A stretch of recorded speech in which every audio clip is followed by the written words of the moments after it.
Welcome back sa ating channel. So for today's video, pag-usapan natin ang mostly na katanungan. Gumagana daw ba ang CCTV kapag katanggal yung saksak? So tanggal yung saksak ng power supply, tanggal yung saksak ng monitor, or kapag hindi gumagana yung monitor. Minsan may mga katanungan na ganyan, gumagana daw ba ang CCTV kapag nakapatay ang monitor?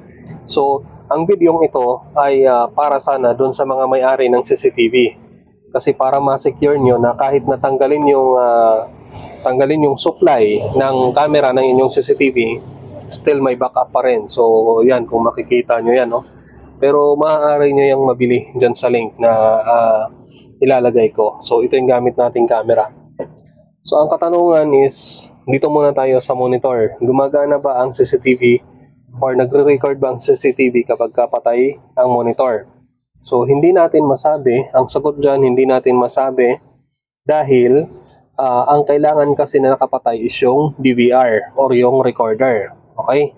So kailangan yun ang nakapatay para masiguro mo na walang record ang CCTV.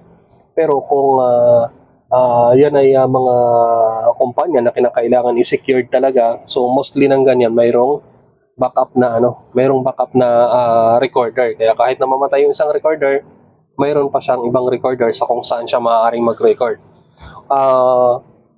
Dito naman tayo sa sinasabi na kapag tanggal ang saksak. So ito yung saksak niya. Yan o, ito yung saksak niya, ito yung wire. Ayan. So, ang katanungan, gumagana daw ba ang CCTV or nagre-record nga ba ang CCTV kapag katanggal ang saksak? So, hindi natin alam, baka magbebembangan doon sa area na yun, tatanggalin ang saksak ng CCTV, may planong gumawa ng ganyan. So, ito yung, kaya doon sa tanong na yan, doon sa mga ibang upload ko, wala akong direktang sagot na magsasabi na gumagana or hindi. Dahil, hindi ko alam yung setup ng hindi ko alam yung setup ng CCTV doon sa tinutukoy mo. Pero kung ang gamit mong power supply ay ganito lang, ayan, ganito lang, once na tinanggal mo to sa pagkakasaksak, ito yung supply ng CCTV.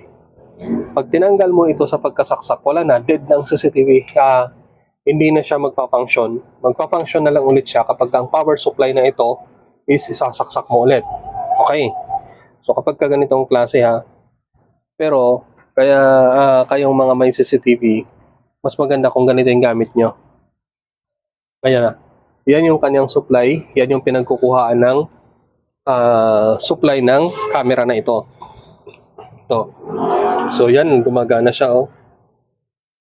Ito yung kanyang wire, no? 220 nakasaksak yan. So sa katanungan, ito yun no. Sa katanungan kung gumagana ba ang CCTV kapag tinanggal ang saksak, kung ganito ang gamit ng power supply, pag tinanggal ang saksak dito, hindi na yan siya gagana. Okay? Yan o, gumagana pa. Pero kung ganito ang gamit yung power supply, naka-UPS na siya, 12 volts, tapos depende pa yan. Mas mataas na ampere, mas matagal siyang gagana na kahit hindi nakasaksak. Ayan o. Kaya kung sakaling duda kayo doon sa inyong bahay or sabihin natin na yung area nyo is madalas mag-run out, kinakailangan yung ingatan ng inyong camera, baka kasi maaaring sadyang patayin or sabihin na inside job, may mga krimen na mangyari inside job, sadyang papatayin yung breaker para walang kuryente na dun sa area. So pagka wala ng kuryente, kung ganito ang gamit yung power supply, wala na yung CCTV nyo. Pero kung ganito ang power supply na gamit mo, nandyan yan sa link, dyan mo yan mabibili. Kung ganito yung power supply na gamit mo, kahit patayin nyo pa yung breaker, wala nang kuryente, mag-run out, so hindi pa rin siya mamamatay. So ginagamit din ito, mas maganda kung mayroon kang ganito para sa iyong DVR doon sa inyong recorder. Isang ganito para sa iyong camera, isang ganito para sa recorder, para kahit mag-run out man siya, kung mag-run out man, sabihin natin na mag-run out ng ilang minuto, ilang oras, at least meron kang backup, hindi siya agad mamamatay. So, sa katanungan na sabi na mamamatay ba? So, tingnan natin kung mamamatay ba ang camera na to. Yung view na yan, oh. Kung mamamatay ba yan kapag tinanggal natin yung saksak na ito. Ito, pag tinanggal natin. So, kung mamamatay ba ang view na ito. Okay, ulit, ito yung gamit ng power supply. Oh, ito yun. Oh. Yan yung gamit ng power supply. Ito yung papuntang 220. Oh. Itong itim sa mouse to. So, ito. So, kung tatanggalin natin yan, magbebembangan kayo dun sa area, kaya tatanggalin nyo yung saksak ng CCTV. So, pag tinanggal ang saksak ng CCTV, akala nyo patay na. Kaya gagawa na kayo ng kalukuhan dun sa area. Yan o, wala na yan ha. Wala nang nakasaksak yan. Ito na yun, yung kanyang ano. Wala na yan o. So, i-display ko lang din dyan para maipakita sa kung gaano katagal, ang itinatagal ng 2 amperes yung kanyang buhay bago tuluyang maging lobat. Pero yan, gumagana pa yung camera ha. Tanggal na yung saksak dyan. So ito ay ginagamit din ito. Ginagamit din ito sa mga Wi-Fi, dun sa mga biometrics, ginagamit din nila ito para if in case magkaroon man ng brownout, hindi siya basta-basta mamamatay. So sa ngayon, igaganyan muna natin at saka titingnan natin kung gaano nga ba katagal bago tuluyang maglubat itong 12 volts 2 amperes na UPS. So, ayan, functioning yung camera, oh. Functioning pa rin. Walang ibang supply yan na pinanggalingan, oh. Wala yan. Walang ibang supply yan. Ito, linya ito ng LAN sa baba. Ito yung linya ng supply. Ito yung LAN na to. Ito yung tumatakbo papunta sa recorder. Tapos ito yung supply niya. So, tingnan natin kung gaano siya katagal. So, kung meron kayong CCTV, mas maganda kung yung camera nyo ay merong ganyan. Hindi man lahat, pero yung mga location ng camera na kinakailangan nyo ng backup na lagi na tuloy-tuloy siyang buhay kahit sabihin na magkaroon ng brownout or magkaroon ng fluctuation ng kuryente, kailangan meron kayong ganyan. Mahalaga rin na merong ganyan ang inyong DVR or NVR or ang inyong recorder. So, mas maganda kung mas mataas yung amps niya, amperahe niya, mas maganda kung mas mataas yung amps para mas matagal pa lalo ang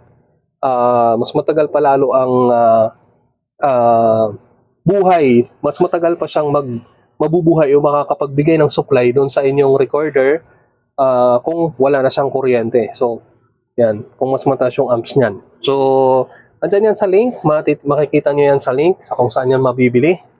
Andyan yan. Kung may katanungan kayo, maaari kayong magtanong, wag lang mathematics. So, ito yung dahilan kaya hindi ako makapagbigay ng diretsong kasagutan doon sa tanong nyo sa kung gumagana ba ang CCTV kapag katanggal ang saksak. So, kagaya niyan, tanggal ang saksak. Gumagana ba ang CCTV kapag katanggal ang saksak?